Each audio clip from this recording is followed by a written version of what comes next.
This episode is brought to you by State Farm.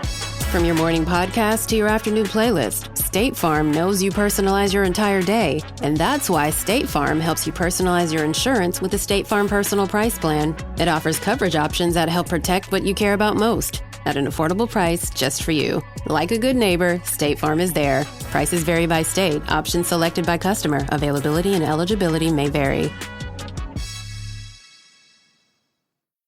This is Rob Long with Martini Shot for The Ankler. You'd think that a business famous for its double talk and lack of candor would have a more complicated and oblique jargon, but show business is pretty straightforward when it comes to that. The answer print of a movie, for instance, is the first basic version of a movie in post-production. It's called the answer print because it answers the question, is this movie terrible? Sometimes you really don't know until the answer print. Favored nations is a provision of a contract that guarantees that whatever you give one person, you've got to give the other one exactly the same. And an if-come deal means essentially this. A writer goes to a production company with an idea or a script, and together with that company, they go to a network or streamer and they try to get the project going. That phrase, project going, means only one thing, and that's money. They try to get money. And if the money comes, then everybody gets paid. Now, the way it used to work was a production company had actual money of its own to spend, and they did. And that sort of paid the fee for the right to give the writer notes and suggestions on the project. But now, with the proliferation of if-come deals, the writer gets all of that help and input and notes calls for free. And then when the project gets set up, the writer gets all of those things from the first people who didn't pay and also the new people who are now paying. But that's the problem, of course. Well, it's one of the problems with show business right now. There are a lot of production companies out there and a lot of writers, but not a lot of setup projects. There's a lot of if-come and not a lot of paycheck. And even before all of this disruption, there were too many producers running around in the first place. Once, after cleaning out my garage, I had a lot of stuff to get rid of, like garage stuff, the stuff you accumulate over the years and just don't throw out because, why? You got a garage. But then suddenly you don't have a garage anymore because there's too much stuff in it. So I gathered it all in a big pile. I called someone to come and haul it away. Somebody, and this is kind of important, somebody in the trash hauling business. So the next day, an old rattling truck creaked up the alley and a bunch of vaguely seedy characters hopped off and started piling my stuff into the back of the truck, and the seediest guy, the one in the filthiest clothes, turned out to be the owner of the enterprise, a guy named Terry. And that taught me to question that old rule, dress for the job you want, not for the job you have. But he and I chatted briefly as the truck was loaded up. "What business are you in?" he asked. "I'm a writer," I said. He nodded sagely. "I'm an actor," he said, "but I also produce." Now this as his rattling truck was being loaded up with 10 years worth of my garage junk. But okay, look, the business has ups and downs. No one ever gets to the top in an unbroken series of sunny days. You say you're a producer, you're a producer. I'm not the producer police. You don't need my permission to call yourself a producer.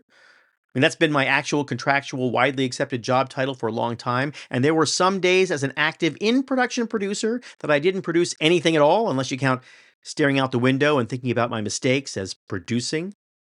But anyway, when we were done, I paid him. He gave me a few of his business cards to hand out to my friends. And the card said, trash hauling, junk and toxic waste removal.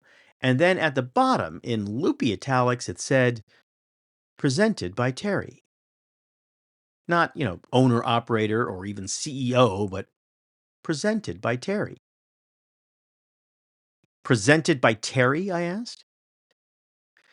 "It's important," he said to me, "in this business to make sure there's always some sizzle, some personality." "In this business?" I asked, trying hard not to point to the truck that was now filled with unfixable IKEA furniture and dried up cans of paint. "In every business," he said. "People like it. Anybody can haul trash. I like to think that I'm presenting a trash hauling event." Which sounded dumb to me, of course, until a week or so later when two people asked me in one of those random, coincidences that cause you to think for almost 10 seconds that there's some kind of organized plan to the universe. They asked me if I knew anybody who could come and take away the pile of junk they'd each just dragged out of their respective garages. And I said, I know just the guy because I remembered the sizzle. I remembered the personality. I hadn't thrown away the card. And so Terry earned 2 more customers because he paid attention to the sizzle and the personality in his business, which was also apparently show business, which actually isn't that different from any other business. So he probably would be a good producer. I mean, he'd definitely be a good agent. He has all of the skills. Terry was a producer without a production company. What he had, in other words, was what we call a vanity card. Now, a vanity card is the image that appears at the end of a TV show after the studio gets its logo, pretty much after the end of everything. And that is from the producer or creator's production company, which is rarely a company in the business or tax sense, often just a guy with a studio deal in a studio office who has a friend who's good with graphics and who made up a logo and an image and said, hey, this should be your vanity card. Vanity because, well, it isn't really a company. I mean, I didn't put any money into the projects, which is my definition of company. Anything, place, or person with money to spend on me, mostly. But it makes the creator or producer feel good about him or herself, and I'm not knocking them. I've got one too somewhere, but they're often just, funny little pictures, or worse, funny little pictures by the producer's children. Now, the best way to measure the changes in the entertainment business is to examine the changing nature of the production company, because it used to be that the companies were just names on a contract and figments of the creative imagination of the producers. They had no assets. They had no independent value. They were a flattering way to describe a very old Hollywood relationship, a writer under contract. That's what a vanity card was. A card that said, we own this guy. But then a very different kind of production company emerged. Maybe some of these names sound familiar. The Duke and Duchess of Sussex had a production company valued at almost $100 million, which is about $20 million more than the Higher Ground production company, which was owned by Michelle and Barack Obama. And sports figures such as LeBron and Steph Curry and Peyton Manning have production companies of their own. I think LeBron's is almost topping $700 million in valuation at one point. And of course, Reese Witherspoon's Hello Sunshine Productions was valued at $900 million. And by valuation, I don't mean some hypothetical vanity valuation. No, all these names, and many, many others, received huge investments from private equity shops and entertainment conglomerates and deep-pocketed investors in the expectation that a company helmed by a famous name would generate big hits and dependable profits. I mean, we know how that ended, right? Most of those companies aren't even vanity cards anymore. But it was not a crazy idea. In a world of 600 plus scripted shows on TV, plus more unscripted shows, you need something to stand out and cut through the clutter. This is what drove the studio system from 1920 to about 1960, when movie studios kept a stable of stars on the payroll, more stars than there are in the heavens. That's how MGM described itself. And when Hollywood was releasing 2,000 movies a year, and theater marquees were stacked with titles, it mattered who was starring in what. And we're facing kind of the same overproduction challenges now. And that's why famous names and famous faces still deserve the big bucks. Well, they get it. They deserve is something I leave up to Providence. Now, what happened was that a lot of people, like investors and financiers and talented actors and personalities, forgot that a production company, it's not a real company. And it shouldn't be. And that the card at the end of the final credits is a vanity card.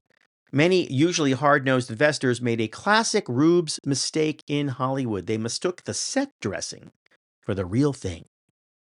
But they've had time to total up their mistakes. It's the end of the expensive, money-losing, celebrity-driven production company and the resurgence of the other kind. The fake kind. My kind, in other words. So I'm glad I didn't let Terry and his workers take out of my garage the stack of framed prints of my old vanity card. It was 2 cigars in an ashtray. Terry's vanity card has the word presented in an odd and hilarious context. But in the wake of, everything that's happening in show business, there's going to be less of everything to go around, except for vanity.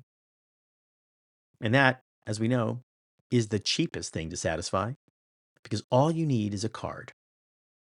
And that's it for this week. Next week, it all gets personal. For The Ankler, this is Rob Long with Martini Shot.